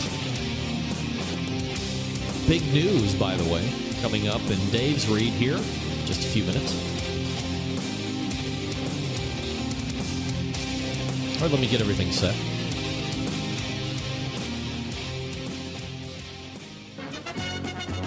All right, now it's time for the game show sweeping the nation for your chance to win a 3-pack of Butcher's BBQ grilling oils. It's Can a Freshman Say It? Yeah, all right. Welcome in, ladies and gentlemen. Hey, all right. I am your host, Greg Rempe. Again, I know, Hollywood good looks and a great booming voice can only lead to fun and frivolity here as we try and attempt to get a winner who happens to be on the line right now. So, caller, tell us a little bit about yourself.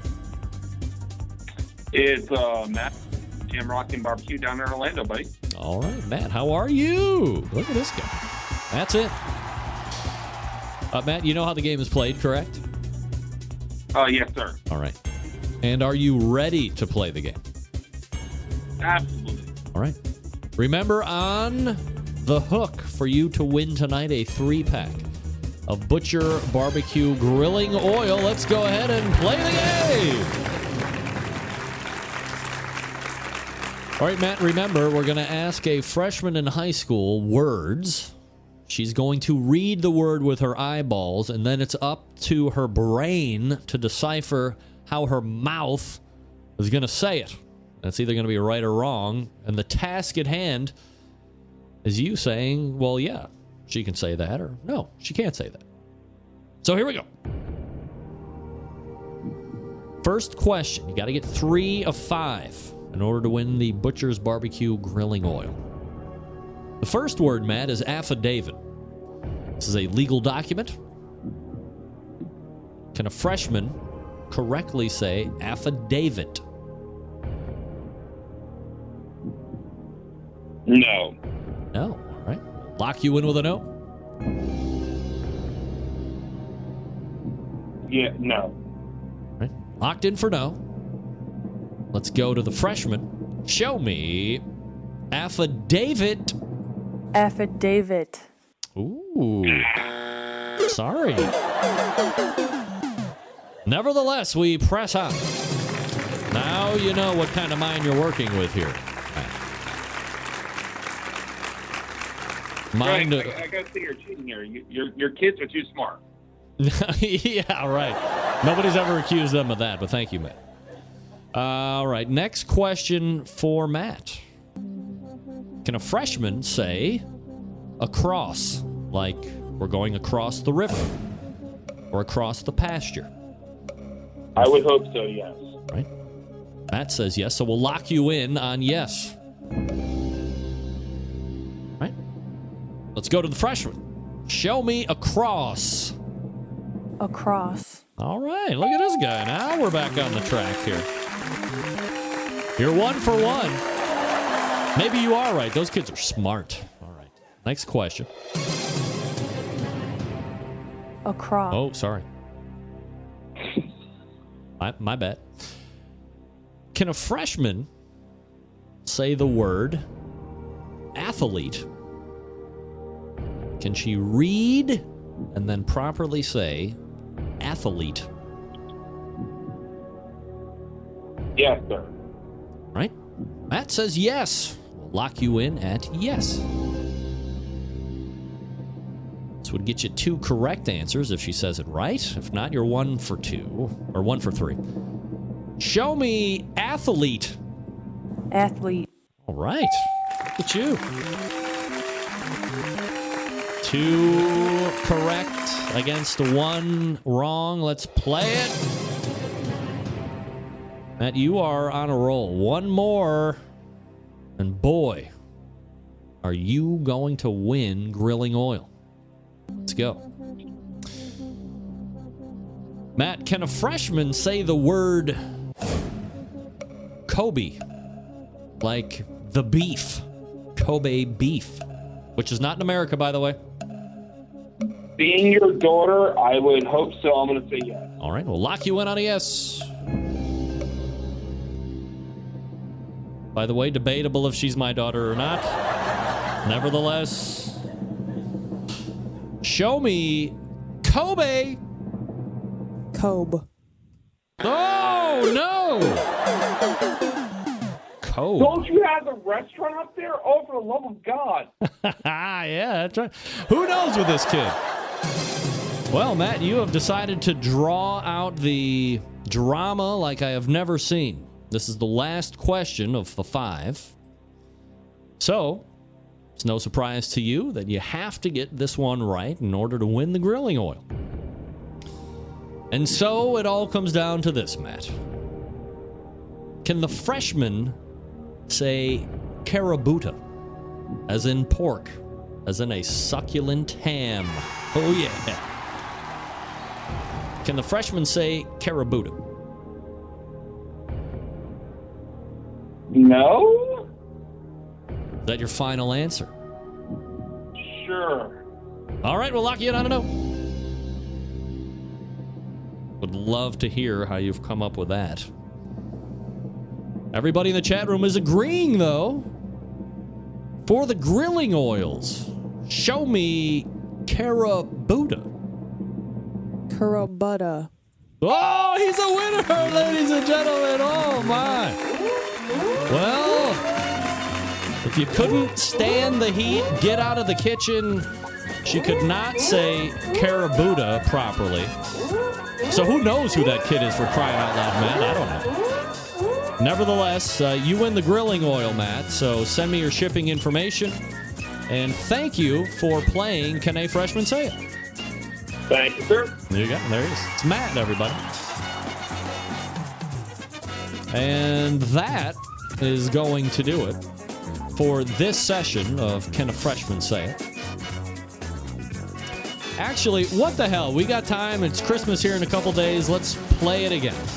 Go ahead. If you want to call in, go ahead. 216-220-0966. We'll come up with a different prize. I have a plethora of stuff to give away in my personal prize cabinet. How does she mess up Kobe? Hey, we're not here to judge. We're not here to judge. 216-220-0966 for your chance to play.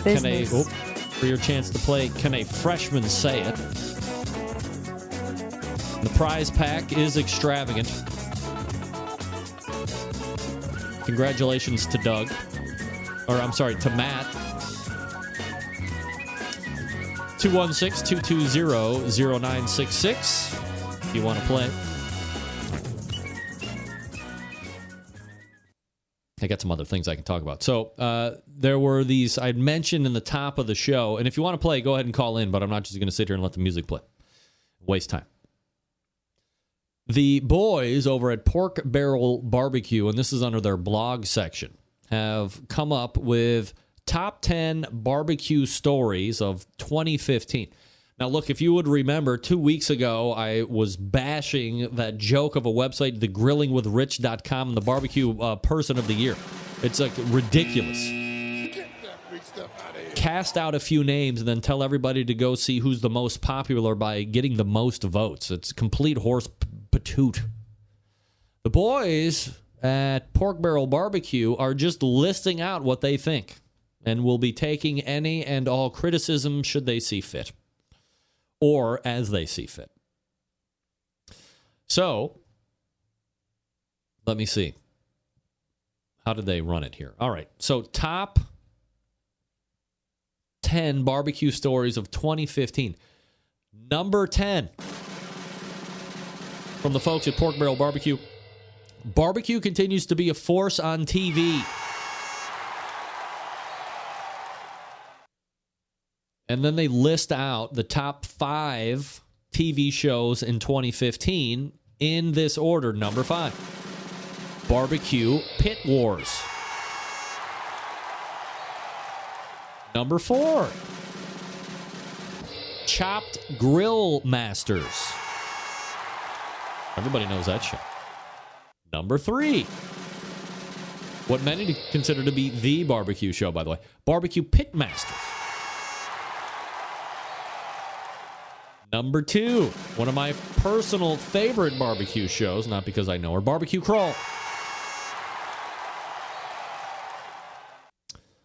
And as they put, Barbecue Crawl is diners, drive-ins, and dives on steroids for the barbecue lover. There are so many amazing barbecue joints across the country, and most of us aren't lucky enough to travel from coast to coast to try them all, but we're able to live vicariously through DVQ as she does just that. So congratulations. And the number 1 show that they have, Barbecue with Franklin. It's the number 1 best TV show according to Pork Barrel Barbecue. Where is that show? Barbecue with Franklin is hands down our favorite barbecue show of 2015. Could be one of the greatest minds in barbecue, giving us, the viewer, an in-depth and often scientific understanding of wood meat seasoning pits, even a failed attempt at competing. I'm looking. Okay, so I don't even see where that is on the TV show. All right, so that's number 10. Number 9 the 9th top story in 2015, according to Pork Barrel Barbecue. Out of the ashes, Dave Anderson rises with Old Southern Barbecue Smokehouse. Barbecue is a cuisine. Barbecue is an event, a flavor, a sport, an occupation, a tradition. The list goes on. There's no question that this is the case for Dave Anderson, one of the patriarchs of barbecue, or at least the business of barbecue. On November 3rd, 2014, the very thing that fueled Dave's way of life and allowed him to produce some of the best barbecue in America did its best to destroy the heart and soul of a professional life when fire destroyed the original famous Dave's restaurant in Hayward, Wisconsin. So Dave now is a part of Old Southern Smokehouse. The shed was on the garage sale show. That was funny. What's the garage sale show? So congratulations to Dave Anderson for making Pork Barrel Barbecue's top 10 stories of 2015. If you're not familiar with Pork Barrel Barbecue, they have award-winning rubs and sauces. They were on Shark Tank. They have the most Twitter followers of any barbecue person. I believe that's still the case. But they do write these blogs from time to time. So for the next, 10 days as of 2 days ago, they're going to be posting a new top 10 stories, and they're counting obviously down from 10 to 1. So I can only imagine who will be the number one barbecue story of the year. Perhaps number one, going on 8 years, Greg Rempe continues the Barbecue Central show from Cleveland, Ohio. Thank you, boys. Thank you. I appreciate your nod of success, and I will do whatever I can to keep the show going and bringing the content to you, and giving an acceptance speech like I'm going to win this. Meanwhile, as it goes with everything getting recognized or otherwise, I will get the schneid. No Hall of Fame this year. No top 10 barbecue stories of 2015. None of that. It's a labor of love. And it's got to be love. Otherwise, God, what the heck? 216-220-0966. Greg at thebbqcentralshow.com. And here's what I'm going to be talking to you about now. That's right, folks. It's Butcher BBQ.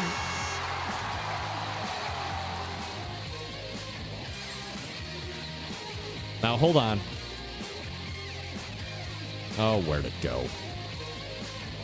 Recent. Is that it? Yeah. All right. So, if you're like me, the easiest thing to do to make your barbecue better than everybody else's is to go to butcherbbq.com. A few items to mention. Please take note. And by the way, might I add this to the mix? A Barbecue Central Show exclusive news update. That's right, ladies and gentlemen. Greg Rempe reporting from the breaking news desk here in Cleveland, Ohio. And it has come on good authority that the folks over at Butcher BBQ have launched a brand new website. That's right. Go over there right now. Butcher's BBQ has launched a new online presence. ButcherBBQ.com. That's ButcherBBQ.com. Check out the new website. Get the lay of the land. Get the feel. Give Dave some feedback if you're so inclined. That's number one. Number two, I talk to each and every week about how great the shipping rates are and how Dave has single-handedly pounded the United States Postal Service down with his bare hands. Well, things just got a little bit better, regardless of size of order. 1 bottle of sauce, 3 bottles of sauce, or 2 bottles of sauce and an injection and a bird booster. You put the gamut together in regards to the combination of items. 8 $8 for shipping on all orders. What? Dave making the United States Postal Service his bitch again. How are you doing? Nobody can do that. How are you doing that, Dave? Look, we all know Butcher's has the injections, right? The pork, the beef, the prime, the bird booster, all that great stuff. You go to butcherbbq.com. You get your favorite rubs. You get your favorite sauces. Did you know what sauce I'm going to talk about, right? The sweet barbecue sauce. I love it. Drink it out of the bottle. It's that good. I get 6 when I get it because my kids love it too. And to me, that's the sign of a quality barbecue sauce. Will the kids eat it? Yeah, the kids eat it. My homemade barbecue sauce has a tough time beating Dave's barbecue sauce out. That's how good it is. If you haven't tried it, you're doing yourself a disservice. And you're not supporting the show or its sponsors. Shame on you, sir or ma'am. Here's what you do. Go to butcherbbq.com and check out the fresh new look website. You're going to love it. Then order your stuff and then revel in the fact that shipping is only $8. No matter what. Come on. Give me a break. This is the best thing that's happened all year. Go to butcherbbq.com. That's butcherbbq.com. Stock up. $8 shipping. It's better than everything else out there. Also, sign up for the newsletter. Probably chock full of award-winning tips and deals and who knows what's going on over there between Dave and the people over at Butcher's Barbecue. Only good stuff. That's all I know. ButcherBBQ.com. That's ButcherBBQ.com. Butcher's Barbecue. Always trust your butcher. All right, we're back to wrap the show right after this. Stick around. I'll be right back.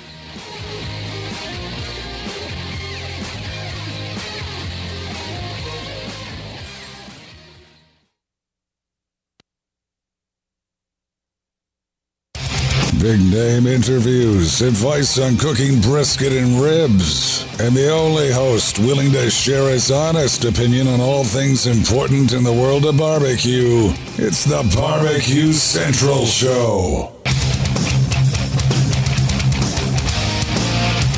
All right, welcome back. Let's go ahead and wrap this bad boy up. All the way back in the first hour. This is Jim Minion. Oh, come on, Jim Minion. Beat it. All the way back in the first hour, we talked... Hold on a second.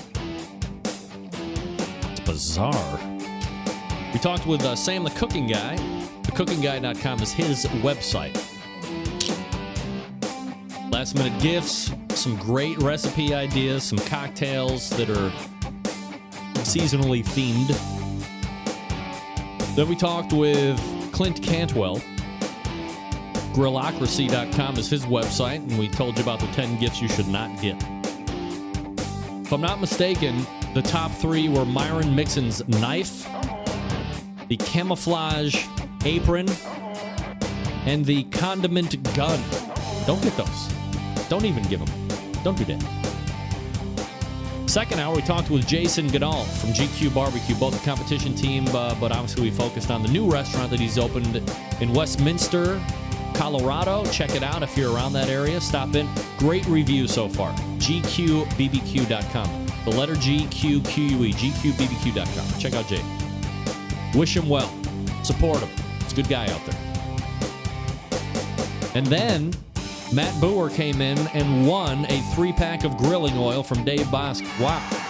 Can a freshman say it? He guessed. Took it all the way to the end, but he won it. Congratulations to Matt. All right, we got a huge show next week. We have all of the 2016 Team Pitmasters that I'll be following during next season, so that's going to be fun. Plus, who knows what else is going to happen.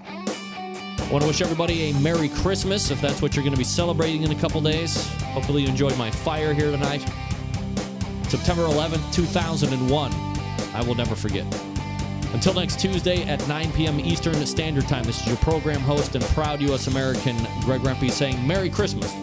And so long, everybody. Good night now.